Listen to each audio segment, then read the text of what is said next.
They said the screams could be heard for leagues. Summer of 1462. You are a rider on the main road, boots in dust, the sun pressing the air flat. At first you think the hills are trees. Then you realize the silhouettes are not trees at all. They are upright, aligned, a forest of human forms against the skyline. Some sway, some are still. A smell like iron and old cloth rides the wind. The city beyond is quiet in a way that makes your chest tighten. The Sultan himself halts his procession and studies the sight with a face that goes unreadable. He turns his horse and gives the order to withdraw. What you are seeing is not chaos. It is a message carved into the landscape. The story you think you know about Vlad is incomplete. What follows is not merely cruelty for cruelty's sake. It is calculated theater, a form of statecraft built from personal history, humiliation, and an apprenticeship in fear. Using chronicles, letters, and military reports, we will map not just what he did, but why he believed it would work. If you want accounts that challenge the simple labels of monster or hero, subscribe and listen as we ask what breaks a person so completely that they weaponize pain itself. He was 11 when he learned that captivity could be education. He spent years as a hostage in a foreign court, watching faces, noting the cadence of insult and the response it produced. As a child, he smelled kitchens and damp stone. He felt boredom as a pressure and humiliation as a lesson. In those quiet rooms, he watched nobles stage contempt and bureaucrats turn ritual into punishment. He learned to read fear like a ledger. That schooling in small cruelties taught him the rhythm of obedience and the economics of respect. His mentors were not only guards, but administrators who measured loyalty in coins and gestures. In one long winter, the boy overheard a council where a general mocked his father and joked that a prince raised in chains would never command men. The sound of that laughter lodged itself in him. It became a ledger he intended to balance. In the narrow light of prison, he practiced faces he would one day give to others and catalogued which insults earned compliance and which only bred quiet resistance. The formative years were not a single trauma, but an accumulation, a curriculum of deprivation, humiliation, and observation that produced a mind obsessively interested in cause and effect. When he returned, the old hierarchies were brittle. His father lay murdered or disappeared, according to different witnesses, and a small funeral took place in a field that smelled of burnt straw and vinegar. The burial was a private ritual, more of a promise than closure.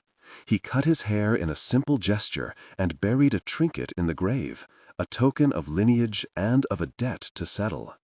Exile followed a pattern of short raids and purposeful absences. He sent envoys, he watched reactions, he measured allegiance like a merchant counts coin. Years of moving through borderlands taught him that rumors traveled faster than armies. He learned to be absent and then to arrive at exactly the right temperature, the right mood, the right theater of confrontations. In those lean years, he kept notes through a chain of scribes, Matteo, the chronicler, the steward Yanku, and a captain named Radu, who would later carry orders across ravines. He did not forget the names of those who laughed at him, and neither did he forgive the slights that had become part of his education. The rise to power was not a sudden hunger, it was a procedure. He invited local boyars to a banquet in a hall lit by many candles and seated them as if for a celebration. The room smelled of roasted meat, wax, and oily wine. At the table sat Boyar Dragos, High Steward Yanku, Captain Radu, Stoya, and an envoy from a neighboring court named Nikolai. The conversations were polite at first, then edged toward ancient grievances. He spoke softly and allowed pauses until the air felt taut. Then he put a question into the room about loyalty and treason and watched faces shift. Boyar Dragos laughed too loud. High Steward Yanku grew pale. The captain fidgeted with his cup. The exchanges that night were precise and deliberate. "You call me weak," said Vlad. "You call my years away a failure," replied Dragos, trying to smile. The prince leaned in. "Tell me then, which of you will teach my enemies to fear me?" said Vlad. The steward Yanku said, "We have always served the family." Radu rasped, "Words do not stop swords." Stoya interjected quietly.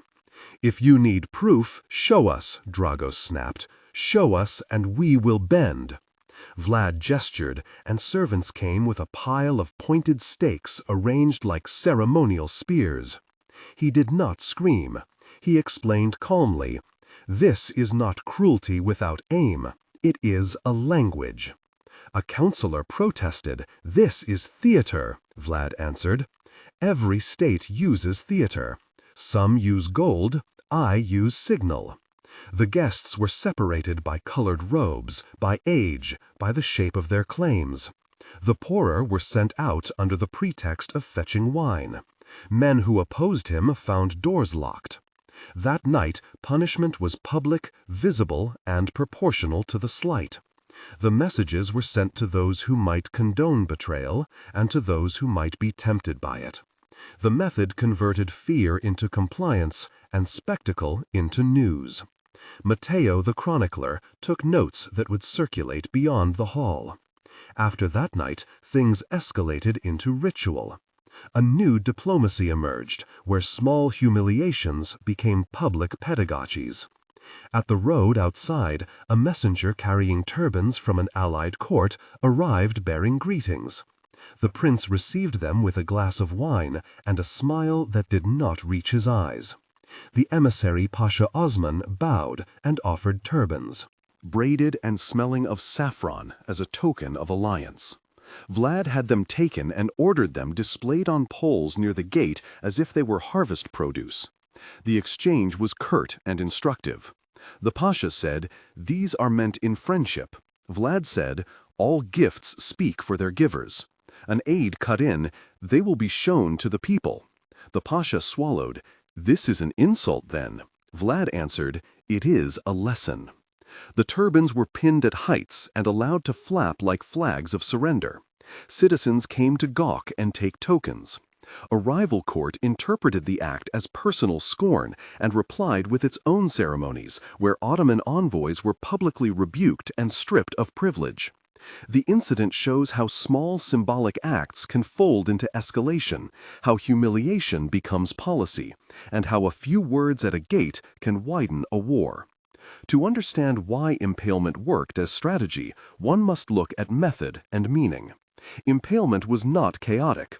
It was staged with attention to visibility, to longevity, and to interpretation. The posts were set where roads could not avoid them, where travelers would pass and take a message home. The stakes were measured, so the bodies would be upright and legible from a distance. The placement was not random, but chosen to create a skyline that read as authority. The psychological mechanism is simple yet profound. Fear communicates faster than logistics.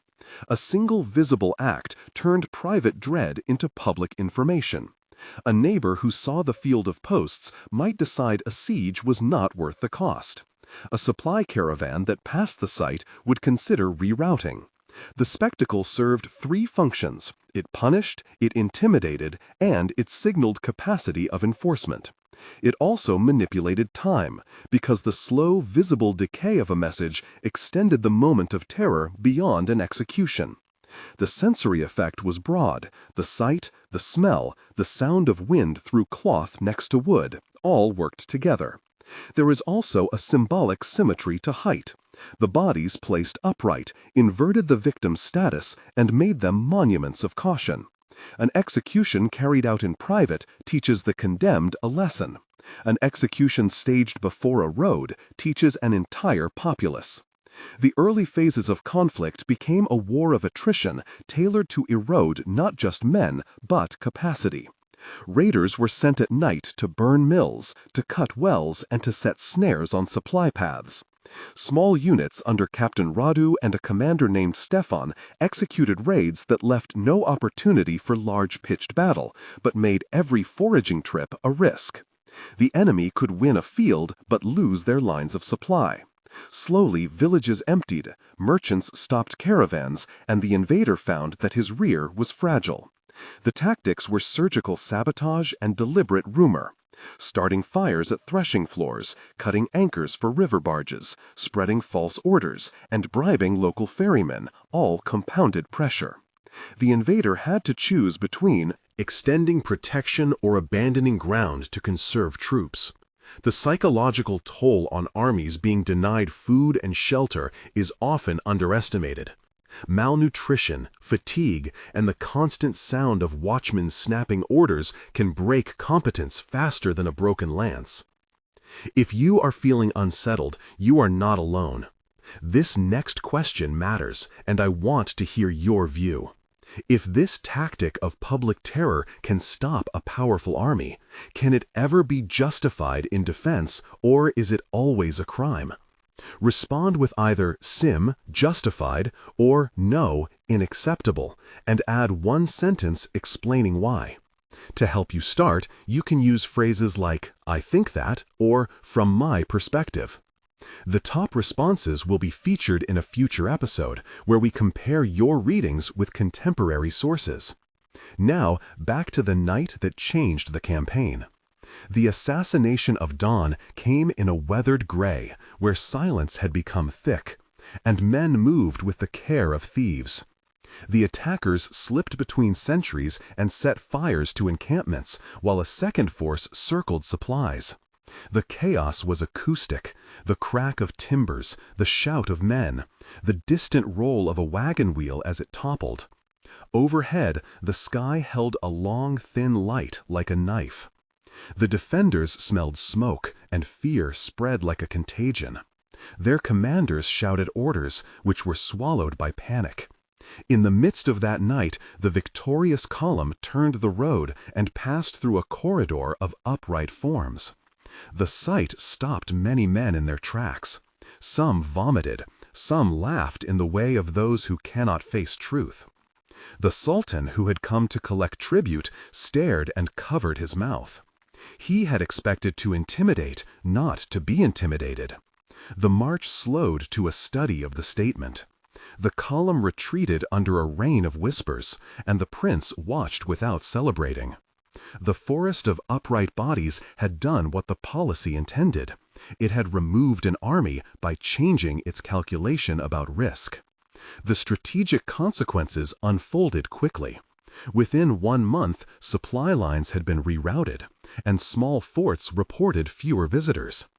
Crowds that had once gathered to trade now passed messages in hushed tones.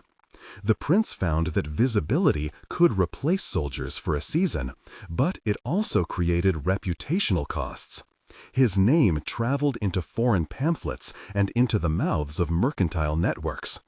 Matteo, the chronicler, recorded both admiration and horror.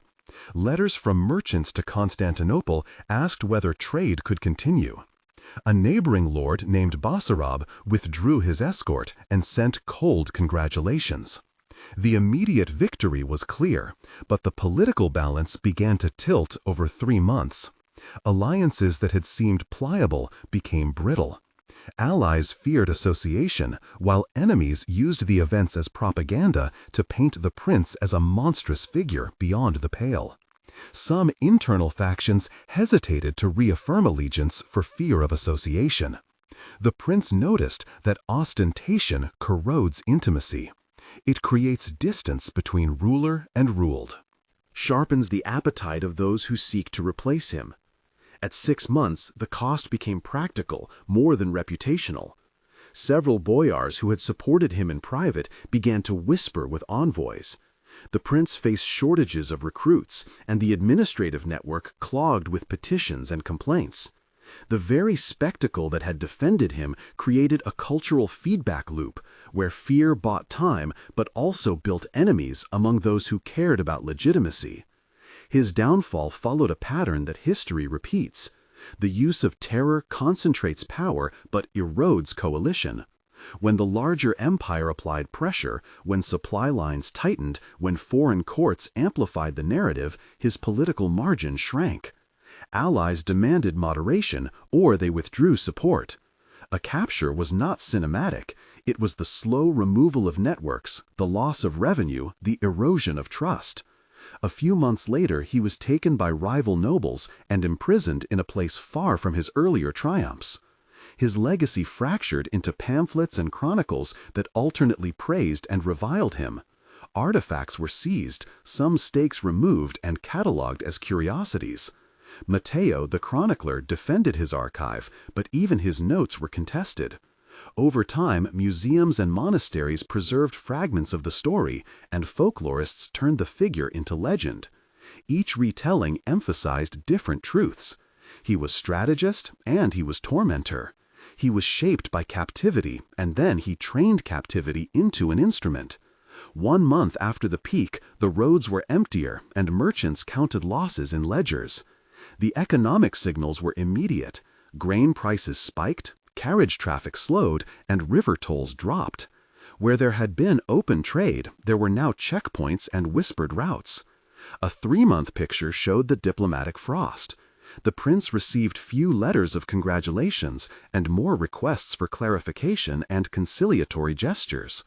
Relationships that relied on personal trust required more gifts and more displays of moderation.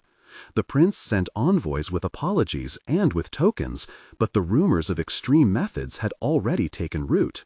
6 months later, the landscape of power had shifted. A coalition of rivals found each other through shared fear of unpredictable spectacle. The prince was no longer simply the man who had stopped an army.